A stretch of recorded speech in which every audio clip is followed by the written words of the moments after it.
Hello दोस्तों, जो भी student BSc nursing entrance exam 2026 के लिए प्रिपरेशन कर रहे हैं उन सारे स्टूडेंट के लिए इस चैनल के माध्यम से बिल्कुल फ्री में बैच लाया गया है 2026 के लिए।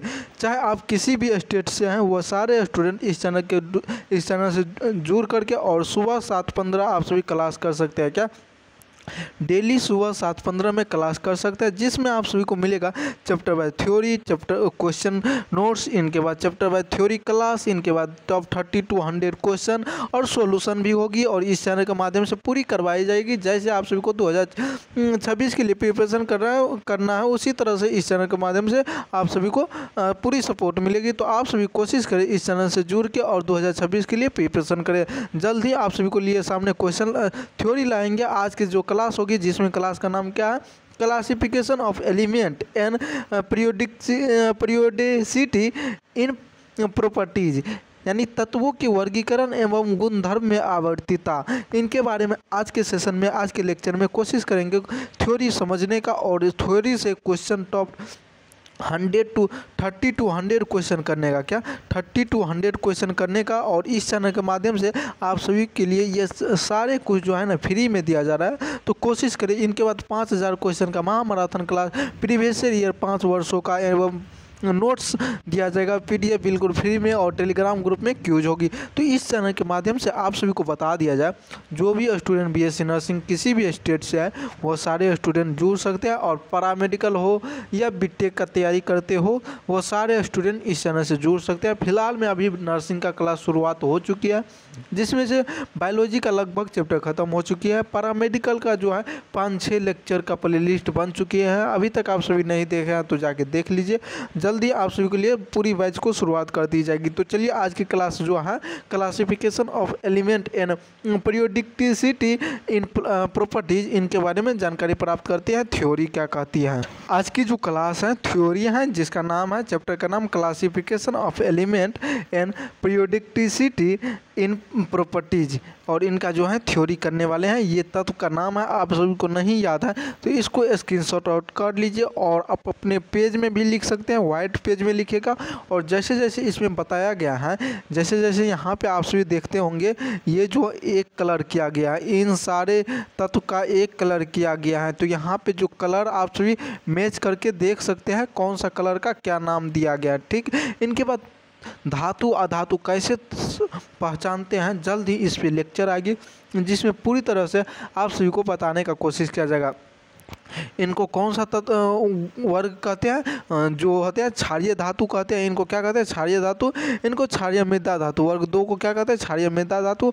और वर्ग 17वां को क्या कहते हैं, वर्ग 18वां को क्या कहते हैं, पिछली क्लास में बता दिया गया था। 17वां को कहते हैं हैलोजन वर्ग और 18वां को कहते हैं अक्रिय गैस। क्या, अक्रिय गैस।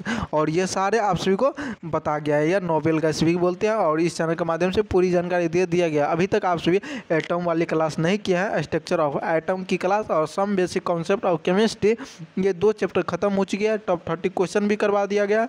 अभी तक आप सभी नहीं देखे हैं तो जाके देख सकते हैं, पूरी जानकारी दिया गया है इस चैनल के माध्यम से। कोशिश करें आप सभी जाके देख लीजिए और इस चैनल के माध्यम से पूरी जानकारी रहेगी कि आप सभी तक पहुंचाया जाएगा सही कंटेंट और सही कॉन्सेप्ट। तो चलिए आज के सेशन को शुरुआत करते हैं, जिसमें थ्योरी आप सभी के सामने कहता है तत्वों का वर्गीकरण का परिचय क्या होती है। तो 18वीं सदी में जो होती है ना, जब वैज्ञानिक सब जो था वो सारे को जो है ना, सारे वैज्ञानिक को थोड़ा बहुत जानकारी था, थोड़ा बहुत जानकारी नहीं था, उन्हीं को आप अपने अंदरों को जो है ना, अंदर में जो किसी के अंदर में कोई चीज़ महसूस होते रहता है, उसी तरह से वैज्ञानिकों को भी देखा जाए तो जब उनको अनुभव हो रहा था, उनको कुछ चीज़ सही लगता भी था, कुछ चीज़ गलत भी लगता था, असहमत भी था किसी तत्व से और सहमत भी था। तो यही जानकारी उन वैज्ञानिकों के अंदर आता था और पीरियोडिक टेबल उसी पे कोशिश किया रखने का। कब, 18वीं सदी में। कब, 18वीं सदी में वैज्ञानिकों ने क्या किया, तत्वों को खोजना शुरुआत की, जिसमें थोड़ा लगता था कि ये सही है, थोड़ा लगता था ये गलत है। इसी तरह से आवर्त सारणी का जो है 2000 बोल रहे हैं, 18वीं सदी में खोजने का महसूस किया, यानी उनके बारे में जानने का कोशिश किया। और इनके बाद आप सभी को बता दिया जाए, और वर्गीकरण के मुख्य रूप से दो उद्देश्य होता है। जैसे कि पहले तो एक किसी भी तत्व के बारे में बहुत ही बेहतरीन तरीक़ा से जानकारी प्राप्त करना, और एक जो होता है जो तत्वों को गुण के भविष्य के बारे में पहले ही जानकारी मिल जाना। यानी कि कोई भी इंसान होता है, चाहे आप ही हो तो वो क्या करते हैं आप लोग कि किसी पे जो है ना पहले से अंदाज़ा लगा लेते हैं ये सही होगा ये गलत होगा, ऐसे अंदाज़ा लगा लेते हैं। उसी तरह से पहले जो वैज्ञानिक था उसने खोजने का जो तत्व का शुरुआत किया, जिसमें से तो एक तो अध्ययन करके खोजा गया, जिसमें कुछ वैज्ञानिकों ने कुछ तत्वों को क्या किया गया, इमेजिन कर लिया गया ये सभी सही होगा और भविष्य में ये होने वाला है ये तत्व। उसी तरह से देखा जाए वर्गीकरण के कुछ प्रमुख प्रयास क्या हैं। वर्गीकरण का कुछ प्रमुख प्रयास ये रहा आपके सामने।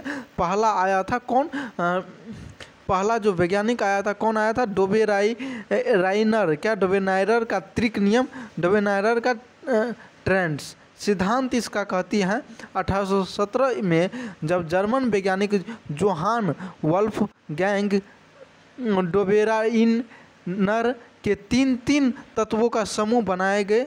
क्या तीन तत्वों का समूह बनाया गया? कौन सा वैज्ञानिक? वोल्फगैंग डोबेराइनर ने जब तीन तत्वों का समूह को जो है ना एक स्त्रीक नियम जो बनाया गया था, उन्होंने पाया कि यदि तत्वों का परमाणु भार एटॉमिक मास जो होती हैं वो बढ़ते क्रम में व्यवस्थित किया गया। डोबेराइनर का त्रिक नियम क्या कहता है कि परमाणु भार जो होती है ना द्रव्यमान संख्या, परमाणु का द्रव्यमान संख्या, उस पर व्यवस्थित करने का कोशिश किया और त्रिक यानी कि तीन तत्वों को एक साथ रखने का कोशिश किया। कौन? डोबेराइनर का त्रिक नियम कहता है डोबेनाइरर ने। क्या? डोबेनाइरर ने, जिनका पूरा नाम क्या है, जोहान वोल्फगैंग डोबेनाइरर। और ये जो है तो इस बीच वाले तत्वों के परमाणु भार पहले और तीसरे तत्वों के परमाणु भार के लगभग औसत के बराबर होगा, वही होगा।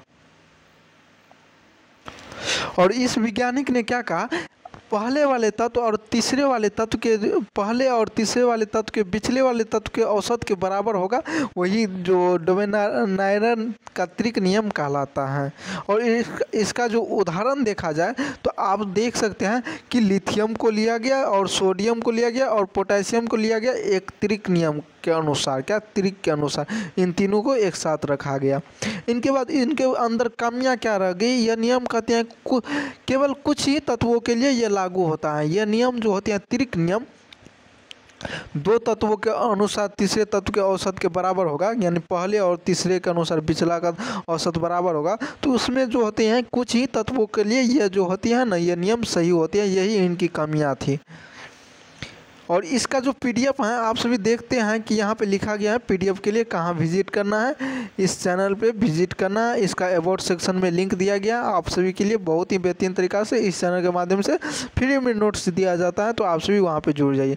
इसके बाद आता है न्यूलैंड्स का अष्टक नियम। क्या? न्यूलैंड्स का अष्टक नियम, और न्यूलैंड्स बोलती हैं लॉ ऑफ ऑक्टस। यह सिद्धांत बोलती हैं 1865 में जॉन न्यूलैंड्स के तत्वों के उनके परमाणु भार बढ़ते क्रम में व्यवस्थित किया गया।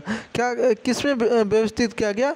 ये जो होती हैं न्यूलैंड्स ने बढ़ते क्रम में किस पे? परमाणु भार के बढ़ते क्रम में, और पाया कि हर 8वें तत्व का गुण पहले तत्व के गुण से मिलते जुलते रहेगा। क्या? पहले वाले तत्व के समान होगा, 8वां वाला तत्व पहले वाले तत्व के समान होगा। उन्होंने इसकी तुलना संगीत के अष्टक से की गई। किससे किया गया? अष्टक से किया गया। और इसके बाद इनमें कमियां रह गई थी। यह नियम कहा था कि केवल यह कैल्शियम तक ही लागू होगा। क्या? केवल यह कैल्शियम तत्व तक ही लागू होगा और बाद में खोजे जाने वाले तत्व के लिए काम नहीं आएगा।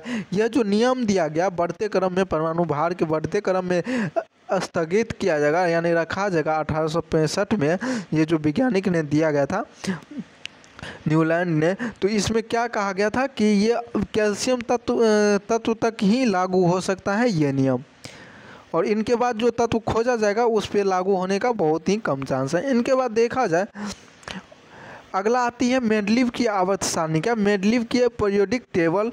इसका सिद्धांत कहता है दिमित्री मेंडलीव के आवर्त सारणी का जनक माना जाता है। किसको जनक माना जाता है?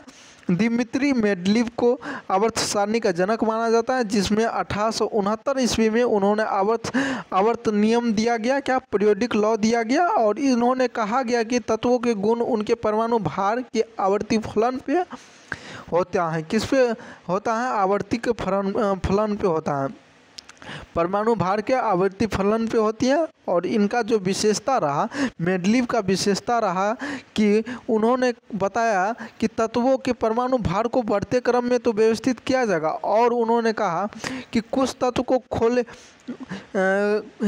तत्व को खाली स्थान छोड़े जाएगा। क्या? कुछ तत्वों के लिए खाली स्थान भी छोड़ा जाएगा, जो भविष्य में आएगी तो उन पे रखा जाएगा।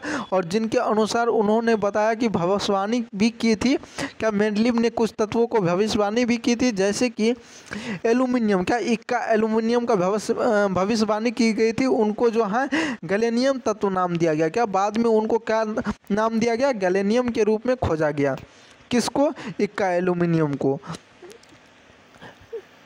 और इनके बाद देखा जाए इनके अंदर क्या कमियां थी। हाइड्रोजन की स्थिति निश्चित नहीं की। इन्होंने जब दिया गया, मेंडलीव ने जब दिया तो इन्होंने बताया कि हाइड्रोजन का स्थिति नहीं दे पाया। इसके बाद समस्थानिक, क्या समस्थानिक आइसोटोप का कोई स्थान नहीं दिया गया, और आइसोटोप का भी कोई स्थान नहीं दिया गया। यही दोनों इनका कमियां थी। किसका? मेंडलीव का। इनके बाद देखा जाए आधुनिक आवर्त सारणी क्या कहती है, जो फिलहाल में है मॉडर्न पीरियोडिक टेबल। इन्होंने हेनरी मोसले ने दिया था। कि किसको? आधुनिक आवर्त सारणी कौन दिया था? हेनरी मोसले ने, जिसका ये कब कितने ईस्वी में दिया गया था? 1913 ईस्वी में, जो परमाणु संख्या पे अवधारणा दी गई है। किस पे? परमाणु संख्या पे दिया गया है, हेनरी मोसले ने दी गई थी। और उन्होंने पाया कि तत्वों की गुण परमाणु संख्या और अधिक निर्भर करता है। किस पे अधिक निर्भर करता है? परमाणु संख्या पे निर्भर करता है। कौन बताया गया? हेनरी मोसले ने। कब? 1913 ईस्वी में। इस आधार पर आधुनिक आवर्त सारणी का नियम बना। क्या? इस आधार पे, किस आधार पे? परमाणु संख्या के आधार पे, और तत्वों के गुण उनकी परमाणु संख्या के आवर्ती फलन पे निर्भर करता है। क्या? तत्वों का जो गुण होती है, तत्व परमाणु संख्या, वो कहाँ पे होती है? आवर्ती फलन पे। इनके बाद देखा जाए आधुनिक आवर्त सारणी में तत्वों के उनके परमाणु संख्या बढ़ते क्रम में व्यवस्थित किया गया। किनके बढ़ते क्रम में? परमाणु संख्या के बढ़ते क्रम में व्यवस्थित किया गया। किस में? आधुनिक आवर्त सारणी में। इनके बाद देखा जाए यही आपका जो है पीरियोडिक टेबल है, एलिमेंट है, और यही जो है आधुनिक पीरियोडिक टेबल है। इसी में पूरी एलिमेंट्स का नाम दिया गया है, पूरे आप सभी के सामने है। जैसे इसको जो है ना हाइड्रोजन इसमें अस्थायी कर दी गई थी, लेकिन जो बताया गया था उसमें हाइड्रोजन स्थगित नहीं की गई थी। और ये इसमें जो है पूरी सटीक है, और जो भी तत्व आएगा वो क्या होगा? आगे जुटते जाएगा। क्या? आगे जुटते जाएगा। तो आप सभी इसको स्क्रीनशॉट आउट कर लीजिए। और इसमें जो है आप सभी 30 तक तो याद करिएगा। इनके बाद Ag का याद कर लीजिएगा, जो सिल्वर होते हैं 47, Au जो सोना होती हैं 79, ये दोनों याद कर लीजिएगा। ये बहुत ही इम्पोर्टेंट है और ये एग्ज़ाम में पूछा भी जाता है। इनके बाद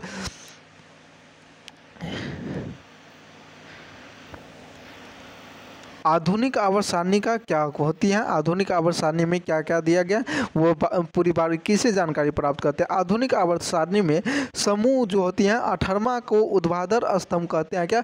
वर्ग 18वां को क्या कहते हैं? ऊर्ध्वाधर स्तंभ, वर्टिकल कॉलम बोलते हैं। क्या? वर्टिकल कॉलम बोलते हैं, जिन्हें समूह कहा जाता है। और यह समूह जो होती है तत्व बाहरी इलेक्ट्रॉनिक विन्यास जो होती है ना, आउटर इलेक्ट्रॉनिक कॉन्फ़िगरेशन, ये समान होती हैं। क्या? इसका जो होती है पूरी तक पूरी होती हैं, जिसके कारण ये जो होती है रासायनिक गुण भी समान होता है। इनका रासायनिक गुण भी समान होता है। किसका? वर्ग 18 का। इनके बाद देखा जाए आवर्त क्या होती है, वर्ग सारणी 17 होती है। कितने? 37 होती है, 17 होती है। इनमें हॉरिजॉन्टल रो आती है, और ऊर्ध्वाधर में जो होती है वर्ग 18 कॉलम आता है, कितना 18 कॉलम आता है। और आवर्त जो है पीरियोडिक टेबल में कितना आती है, 7 आती है, 7 पीरियोडिक टेबल में आवर्त आती है और 18 जो होती है कॉलम आती है, क्या कॉलम, जिसको ऊर्ध्वाधर बोलते हैं, वर्टिकल कॉलम बोलते हैं। इनके बाद देखा जाए इन्हें आवर्त कहा जाता है। और किसी भी आवर्त में बाईं से दाईं जाने पे परमाणु संख्या क्या होती है, बढ़ती है। क्या बाईं से दाईं की ओर जाते हैं, बाईं से दाईं की ओर जाते हैं, आगे की ओर बढ़ते हैं, तो इसमें परमाणु संख्या क्या होते जाता है, बढ़ते जाता है। इसके बाद देखा जाए गुणों का आवृत्तिता, क्या गुणों में आवृत्तिता क्या होती है। आधुनिक आवर्त में सारणी में तत्वों की उनके परमाणु संख्या के आधार पर व्यवस्थित करने से उनके गुणों में नियमित परिवर्तित दिखाई देती हैं, जिन्हें आवृत्तिता कहते हैं। किसमें दिखाई देती हैं परिवर्तित, तो पीरियोडिक में गुण में क्या, किसके, जो जिस तरह से परमाणु संख्या को व्यवस्थित किया जाता है परमाणु नंबर पे, परमाणु संख्या पे पीरियोडिक टेबल में, आधुनिक पीरियोडिक टेबल में व्यवस्थित किया जाता है, उसमें जो परिवर्तित दिखाई देती हैं उन्हीं को क्या बोलते हैं, आवृत्तिता बोलते हैं। जैसे जैसे आगे की ओर बढ़ता है वही हो गया आवृत्तिता। इनके बाद देखने को मिलेगा परमाणु त्रिज्या, क्या, एटॉमिक रेडियस। आवर्त में बाएं से दाएं जाने पे, आवर्त में अगर बाएं से हम दाएं की ओर जाते हैं, वर्ग पहला से वर्ग 18वां की ओर जाते हैं, तो परमाणु त्रिज्या क्या होती है, घटती है। क्या होती है, घटती है। और क्योंकि इनके नाभिकीय आवेश जो होते हैं, न्यूक्लियस चार्ज, ये बढ़ती हैं। क्या होती है, ये बढ़ती हैं। कौन, नाभिकीय आवेश बढ़ती हैं, जिससे इलेक्ट्रॉन नाभिक की ओर अधिक मजबूती से खींचती हैं। क्या करती है, नाभिक की ओर। नाभिक कहाँ होता है, सेंटर पे होता है। ये क्या करते हैं, अपने अंदर की ओर क्या करता है, इलेक्ट्रॉन को मजबूती से खींचते रहता है। इनके बाद देखा जाए समूह क्या होते हैं, ऊपर से नीचे की ओर आना। क्या, ऊपर से नीचे की ओर आना, कॉलम जिसको बोलते हैं, कॉलम बोलते हैं। तो ऊपर से वो 1 नंबर से लेकर के नीचे की ओर आना, और उनको क्या बोला जाता है, परमाणु त्रिज्या बढ़ती है। उसमें क्या होता है, परमाणु त्रिज्या बढ़ती है। ऊपर से जब नीचे आएगा समूह में, तो परमाणु त्रिज्या बढ़ेगी, क्योंकि ये नए ऊर्जा स्तर जुड़ते जाते हैं। क्या होते जाता है, इसमें नए ऊर्जा स्तर जुड़ते जाता है। इनके बाद देखा जाए आयनन एंथैल्पी। क्या, आयनन एंथैल्पी क्या होता है, इनका परिभाषा क्या होती है। यह गैसीय परमाणु का सबसे बाहरी इलेक्ट्रॉन को हटाने के लिए आवश्यक ऊर्जा होती है। क्या करती है, आवश्यक ऊर्जा किसका होता है, इलेक्ट्रॉन को हटाने के लिए, बाहरी इलेक्ट्रॉन को हटाने के लिए। इसमें देखा जाए आवर्त में बाएं से दाएं जाने पर क्या होते हैं, आयन एंथैल्पी बढ़ती हैं। क्या, बाएं से दाएं की ओर जाएगा तो आवर्त में, किस में, आवर्त में बाएं से दाएं जाएगा तो आयन एंथैल्पी बढ़ेगी, क्योंकि इलेक्ट्रॉन नाभिक की ओर अधिक मजबूती से क्या होती है, बंधी रहती है, बने रहता है। क्या, वो अपने अंदर आकर्षित करके रखा रहता है। कौन, नाभिक। इनके बाद देखने को मिलेगा समूह। क्या, समूह क्या होता है, ऊपर से नीचे की ओर आना। समूह में, जिसको वर्ग बोलते हैं, ऊपर से नीचे आने पे आयन एंथैल्पी क्या होती है, घटती है, क्योंकि बाहरी इलेक्ट्रॉन नाभिक से दूर जाते हैं। क्या, बाहरी इलेक्ट्रॉन जो होती है नाभिक से दूर जाता है, और उन्हें हटाने का आसान होता है। क्या, उन्हें जो है हटाने का आसान होता है। किसको, जब नाभिक से क्या इलेक्ट्रॉन बाहर जाएंगे तो उनको हटाने में आसान होगा, नाभिक को। इस तरह से देखा जाए इलेक्ट्रॉन लंबबंदी एंथैल्पी क्या होता है, इलेक्ट्रॉन गेन एंथैल्पी क्या होता है। इलेक्ट्रॉन गेन एंथैल्पी, इसका परिभाषा कहती है, यह एक गैसीय परमाणु होते हैं जिसमें इलेक्ट्रॉन जोड़ा जाता है। क्या होती है, यह गैसीय परमाणु है जिसमें इलेक्ट्रॉन को क्या किया जाता है, जोड़ा जाता है, और ऊर्जा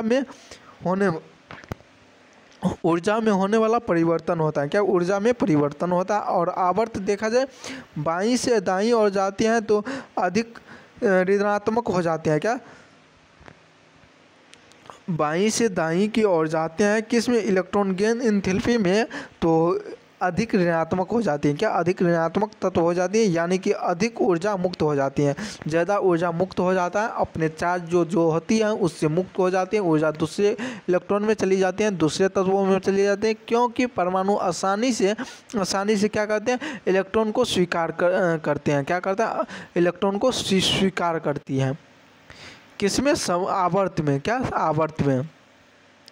इनके बाद देखा जाए समूह क्या होती है, ऊपर से नीचे आने पर ऋणात्मक हो जाती है। ऊपर से जब नीचे आता है ऋणात्मक हो जाती है, क्योंकि परमाणु का आकार क्या होता है, बढ़ता है। क्या होता है, परमाणु का आकार बढ़ जाता है और इनका जो है इलेक्ट्रॉन किसका क्या करता है, जोड़ने में प्रवृत्ति को घटाती है। क्या करती है, जोड़ने की प्रवृत्ति को घटाती है। इलेक्ट्रॉन को जोड़ेगा जो उनको प्रवृत्ति को क्या कर जाती है, घटाने लगती है।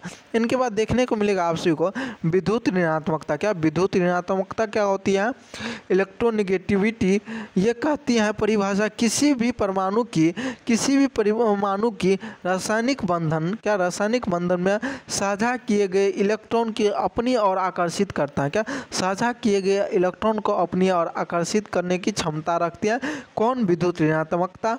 और आवर्त में क्या होता है, बाएं से दाएं की ओर जाते हैं। आवर्त में बाएं से दाएं की ओर जाते हैं, वर्ग पहला से वर्ग 18वां की ओर जाते हैं, तो क्या होती है, विद्युत ऋणात्मकता बढ़ती है। क्या होती है, विद्युत ऋणात्मकता बढ़ती है, क्योंकि सबसे अधिक जो होती है ना फ्लोरीन होती है। क्या विद्युत ऋणात्मकता कौन होती है, फ्लोरीन होती है सबसे अधिक। इनके बाद समूह में देखा जाए बाएं से दाएं की ओर जाते हैं तो फ्लोरीन सबसे अधिक विद्युत ऋणात्मकता होता है। समूह में देखा जाए तो ऊपर से नीचे की ओर आने पे विद्युत ऋणात्मकता क्या होती है, घटती है।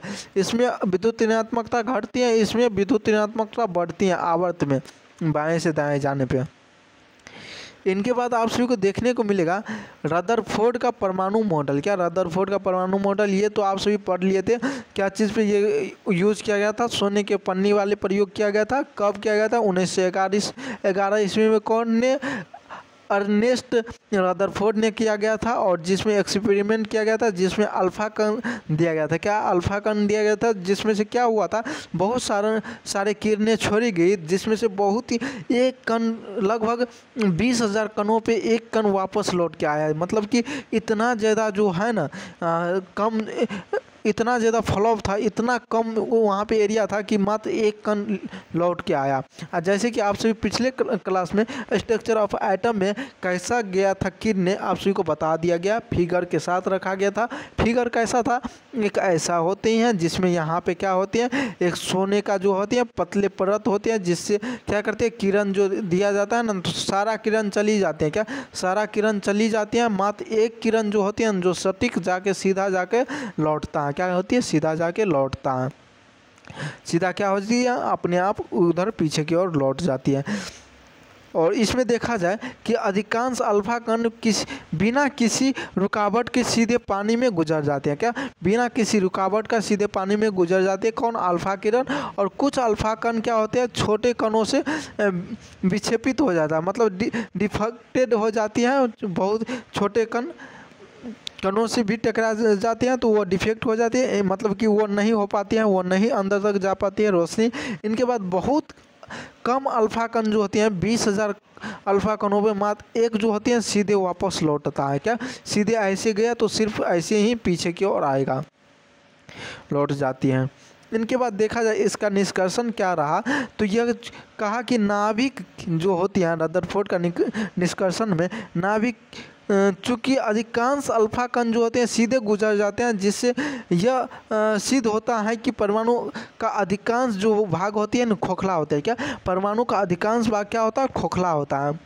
कैसे पता चला, जब अल्फा कण गुजारा गया किससे, सोने के पतले से छिद्र के माध्यम से, तो उससे एक ही कण वापस लौटा गया। क्या 20,000 कण दिया गया जिसमें से एक ही कण वापस आया। तो इसका मतलब यह समझा रदरफोर्ड ने कि इसमें जो होती हैं बहुत पूरा ये खोखला होती है कौन, परमाणु, और बहुत कम कण वापस लौटना यह दर्शाता है, या क्या करती हैं, बहुत ही कम कण लौटने को दर्शाता है। और ये परमाणु के केंद्र में बहुत छोटा और घना धनात्मक आवेशित क्षेत्र मौजूद होता है। क्या होता है, मौजूद होता है। कौन, बहुत छोटा घना और धनात्मक आवेशित क्षेत्र मौजूद होता है, जिन्हें क्या कहते हैं, नाभिक कहते हैं। क्या कहते हैं, नाभिक कहते हैं।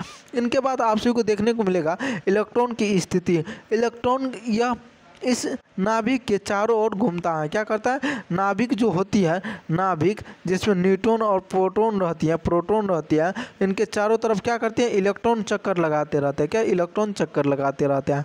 और परमाणु का आकार नाभिक का आयन परमाणु के कुल आयतन से क्या तुलना में बहुत ही कम होती है। क्या? परमाणु के आयतन की तुलना में बहुत ही कम होती है।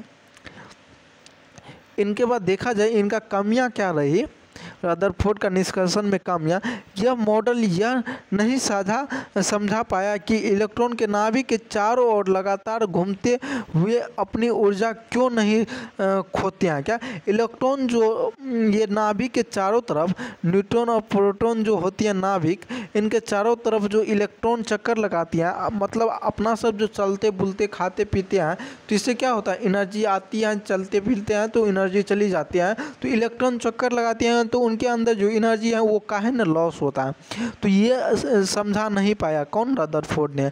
और यह कहती है यदि वे ऐसे करते हैं तो यह अतः नाभिक के गिर जाते हैं। क्या? नाभिक क्या होती है? गिर जाती है। कब गिर जाएगी? जब इलेक्ट्रॉन अपना जो है एनर्जी लॉस कर देगी तब। और ये परमाणु अस्थिर हो जाता है। क्या? और जो कोई भी परमाणु रहेगा वो क्या हो जाएगा? स्थिर हो जाएगी। ये नहीं डिफाइन कर पाया है कौन? रदरफोर्ड ने। इनके बाद देखने को मिलेगा बोर का परमाणु मॉडल, यह वितरण क्या हुआ, इसमें परिभाषा नील्स बोर ने 1913 ईस्वी में क्या किया? रदरफोर्ड मॉडल को कमियों को दूर करने के लिए आया कौन? नील्स बोर ने। और यह मॉडल प्रस्तुत किया कि उन्होंने क्वांटम सिद्धांत पर उपयोग किया। किस पे उपयोग किया? नील्स बोर ने क्वांटम सिद्धांत पे। कब? 1913 में। और यह स्थिर कक्षाएं क्या होती है? नाभिक के इलेक्ट्रॉन नाभिक के चारों ओर जो होती है ना, केवल कुछ निश्चित ऊर्जा स्तरों पे में ही घूमते रहते। क्या? कुछ निश्चित ऊर्जा स्तर में ही घूमते रहते हैं, मतलब कि जितना ऊर्जा होना चाहिए उतना ही ऊर्जा के लेवल में घूमते रहता है कौन? इलेक्ट्रॉन। और इन कक्षाओं में घूमते समय ऊर्जा न तो उत्पन्न होती है और ना ही नष्ट होती है। यह घोषित किया किसने? नील्स बोर ने। कब? 1913 ईस्वी में। जो रदरफोर्ड ने दिया था, उन्हीं पे क्वांटम सिद्धांत लागू करके उन्होंने बताया कि ऊर्जा न तो उत्पन्न होती है ना ही उनको नष्ट किया जा सकता है। यह एक केवल अपने एक लेवल पे ही चक्कर लगाते रहेगा इलेक्ट्रॉन किसी भी परमाणु पे। इनके बाद देखने को मिलेगा ऊर्जा संरक्षण। क्या? ऊर्जा संरक्षण, जिसमें यह इलेक्ट्रॉन केवल तभी ऊर्जा उत्सर्जन या अवशोषण करता है। क्या? ऊर्जा इलेक्ट्रॉन जो होते हैं वह तभी ऊर्जा को अवशोषण या उत्सर्जन कर पाएगा जब वह एक ऊर्जा स्तर से दूसरे ऊर्जा स्तर में जाता है। क्या? एक जैसे कि ये एक नाभिक है, ये नाभिक है, इनके चारों तरफ क्या है? इलेक्ट्रॉन है। जब ये इलेक्ट्रॉन अपना जो होती है ना, ये आगे पीछे होगा। क्या? ऊपर जाएगा या ऊपर से नीचे आएगा, तभी इसका ऊर्जा लेवल चेंज होगी। क्या होगी? ऊर्जा लेवल चेंज होगी। चाहे इनसे भी ऊपर जाएगा तभी इसका ऊर्जा लेवल क्या होगी? चेंज होगी।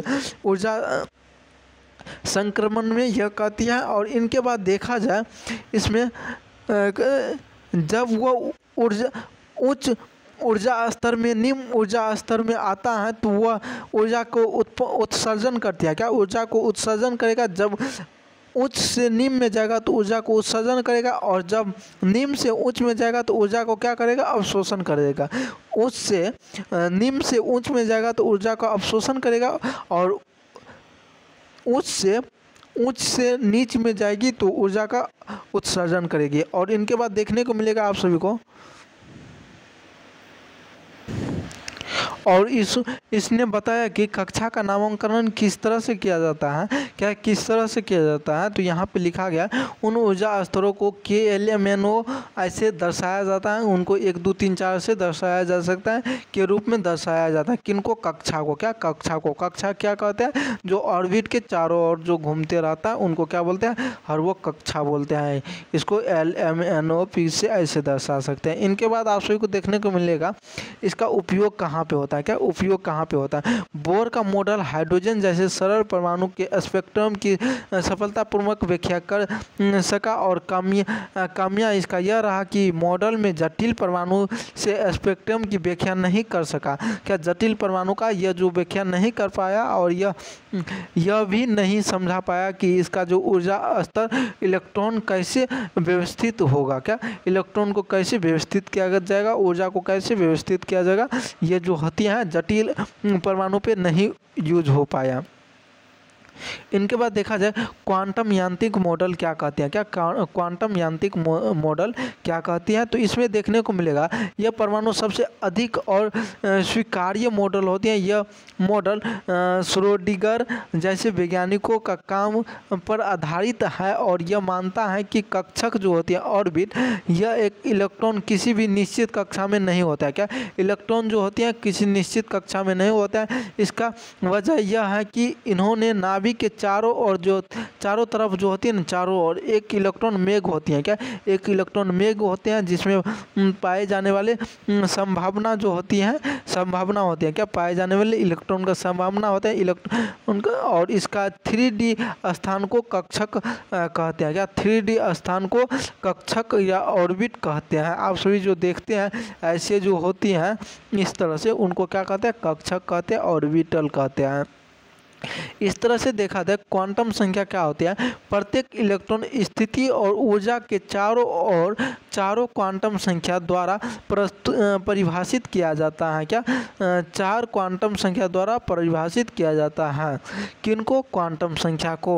और कौन कौन सा होती हैं 4 क्वांटम संख्या, तो यहाँ पे लिखा गया है। पहला है मुख्य क्वांटम संख्या। क्या मुख्य क्वांटम संख्या, जिसे n से सूचित किया जाता है। यह कहती है ऊर्जा स्तर को कक्षक के आकार को दर्शाती है। क्या ऊर्जा स्तर और कक्षक के आकार को दर्शाता है मुख्य क्वांटम संख्या, जिसको n से डिनोट करते हैं। इनके बाद दिगंशी क्वांटम संख्या आता है। क्या दिगंशी क्वांटम संख्या, जिसको I से सूचित करता है। इनका जो कक्षक का आकार जो होती है बढ़ती है। क्या होती है, कक्षक की आकार बढ़ती है, जिसको SPDF कहते हैं। इनके बाद चुंबकीय क्वांटम संख्या आती है, जिनको ML से डिनोट करते हैं। क्या ML से डिनोट करते हैं। एक सेकेंड। अंतरिक्ष में कक्षक की अभिविन्यास क्या होती है, बताती हैं। क्या अभिविन्यास को बताती हैं। कौन, चुंबकीय क्वांटम संख्या, जो अंतरिक्ष में क्वांटम होती हैं, जो बहुत ही दूर होती हैं, ऊपर में होती हैं, उनको दर्शाने का काम कौन करते हैं, चुंबकीय क्वांटम संख्या। और इनके बाद होती है स्पिन क्वांटम संख्या। क्या स्पिन क्वांटम संख्या, इसमें क्या होती है, इलेक्ट्रॉन को स्पिन क्या घूर्णन करती रहती है। क्या घूर्णन को बताती है। स्पिन क्वांटम संख्या क्या करती है, जो घूर्णन करती रहती है उनको बताती हैं। इनके द्वारा यूज किया जा सकता है। इनका उपयोगिता क्या होती है क्वांटम संख्या को, तो ये मॉडल जो होती है ना जटिल परमाणु और उनके रासायनिक गुणों के सटीक संख्या व्याख्या कर सकता है। क्या जो जटिल परमाणु संख्या हो, जो रासायनिक गुण हो, उनको व्याख्या कर सकता है। कौन, ये सारे 4 नियम में व्याख्या कर सकती है। इनके बाद होती है तत्वों का वर्गीकरण एवं गुण किस तरह से रहा। इनके बाद आया कौन सा तत्वों का गुण और वर्गीकरण, तो मेंडलीव आया। क्या मेंडलीव का आवर्त, जिसका सिद्धांत क्या है, मेंडलीव ने तत्वों को उनके परमाणु भार को बढ़ते क्रम में व्यवस्थित किया गया। ये तो पहले ही पढ़ लिया है। बढ़ते क्रम में व्यवस्थित किया गया, माना कि नियमित अंतराल में दोहराया गया। क्या दोहराया गया, यह महत्वपूर्ण सफलता रही। क्या ये जो सफलतापूर्वक सही रहा, किसका, मेंडलीव का आवर्त, जिसको आधुनिक आवर्त भी बोला जाता है। ये सारे तो पढ़ लिए हुए हैं।